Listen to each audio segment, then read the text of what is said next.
aux Français. Je leur dis que le progrès n'est pas un astre mort, qu'il n'y a pas un âge d'or qui serait celui de notre histoire. La France, elle a des atouts considérables, elle a une capacité d'innovation, elle a une faculté à imaginer, à inventer. Nous avons un tissu industriel qui demeure. Nous avons également un ensemble d'universités, de chercheurs. Nos entreprises, fleurons ou pépites, sont souvent championnes dans leurs secteurs d'activité, qui sont aussi des secteurs de la croissance de demain. Nous n'avons jamais aussi bien vécu qu'aujourd'hui. La science avance. La manière dont l'accélération formidable du progrès scientifique et technologique. Les bouleversements de la science, les bouleversements des savoirs sont là. Et chaque année, chaque mois, on apprend qu'il y a des progrès nouveaux. Quel magnifique mot, quel magnifique objectif que celui du progrès. Cette croyance de la capacité qu'a l'humanité d'avancer. Réaffirmer la valeur du progrès, réaffirmer le moteur du progrès. Je pense que l'éducation, y compris en matière de progrès, est un élément absolument essentiel du combat futur. Une économie compétitive, c'est une économie qui investit dans l'éducation. Les ingénieurs, les chercheurs, notre tradition et nos savoir-faire industriels, parce que c'est la condition du redressement de notre économie. Nous donnons la priorité, c'est la mission historique de la gauche, à la production, à l'innovation, à la montée en gamme, à la formation, à la conversion écologique, en orientant les financements, la fiscalité, l'épargne vers l'investissement pour la croissance durable et pour l'emploi. Réseau électrique intelligent, énergie marine, voitures décarbonées, navires écologiques, TGV du futur, avions électriques, imagerie médicale, ces projets et tant d'autres mobilisent des centaines d'entreprises, des dizaines de milliers de salariés, d'ouvriers, d'ingénieurs, des laboratoires de recherche, des pôles de compétitivité, l'État et les collectivités locales.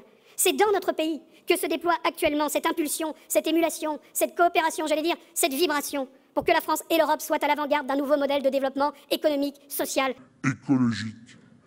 ERDF, EDF, GRDF, Schneider, Rexel, Alstom, Renault, Nissan. Parce que le développement durable, c'est un fantastique besoin de changement, c'est un fantastique besoin de progrès. C'est une fantastique opportunité de technologie, d'innovation, mais aussi d'organisation de la société. Demain, les entreprises gagnantes dans la mondialisation seront celles qui auront pris ce leadership dans l'innovation et en particulier dans l'innovation écologique. Je pense évidemment à des domaines comme celui des nanotechnologies, des transports alimentés à l'hydrogène, des voitures électriques, hybrides ou à pile combustible, mais aussi à une entreprise comme Michelin et à ses pneus qui économisent l'énergie. Le progrès, c'est le changement. Il nous faut des grands changements, des grandes innovations. Et le progrès a besoin de futur. Mais nous avons aussi besoin de nous projeter. Il faut se représenter l'avenir pour ne pas avoir peur d'y aller. De l'optimisme du progrès. Des progrès, 1000 progrès peuvent encore être devant nous. Reprendre le combat pour le progrès, c'est épouser le sens de l'histoire en rappelant qu'il s'agit d'abord d'une marche toujours à recommencer, jamais achevée. Ce rêve de vivre mieux, ce rêve de laisser un monde meilleur, ce rêve du progrès, ce rêve de pouvoir franchir à chaque fois les étapes de l'humanité. Notre ambition, oui, c'est de prolonger le rêve français. C'est ça que nous avons engagé.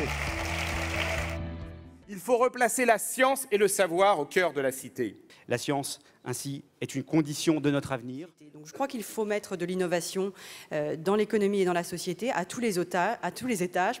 Avec le redressement productif comme étendard et une volonté de refaire de l'État un véritable stratège en matière d'innovation.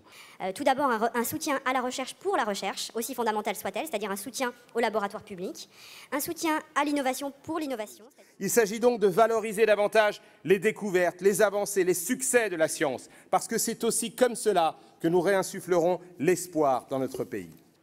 Retrouver la voie du progrès, c'est un autre mot pour dire redonner l'espoir. I firmly believe that France can lead this third industrial revolution. C'est un oxymore d'un point de vue des limites du progrès. Le progrès n'a pas de limite. We have enough of these distributed energies to provide for our species until the end of history. Ce qu'il y a derrière, c'est le monde qu'on va découvrir. Derrière, on passe les frontières et derrière les frontières, on trouve un champ infini. Et le progrès, il est dans le fait de passer nos frontières et de passer nos limites, dans plus d'internationalisme, plus de transnationalisme. Le thème « Vivre et travailler au pays », je lui ai dit une fois qu'on ne faisait pas du progrès avec un slogan d'il y a 30 ans. La mondialisation, ça ne discute pas, c'est un fait, et je pense que c'est source de progrès.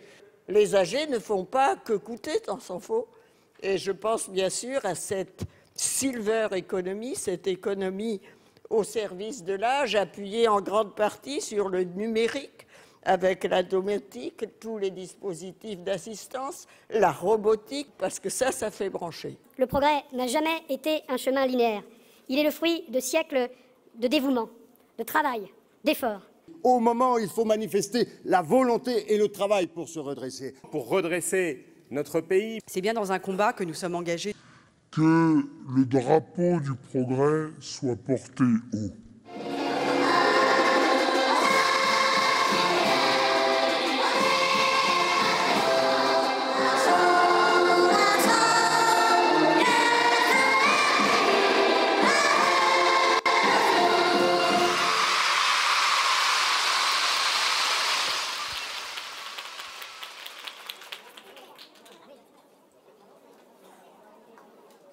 On nous dit, le bonheur c'est le progrès, faites un pas en avant.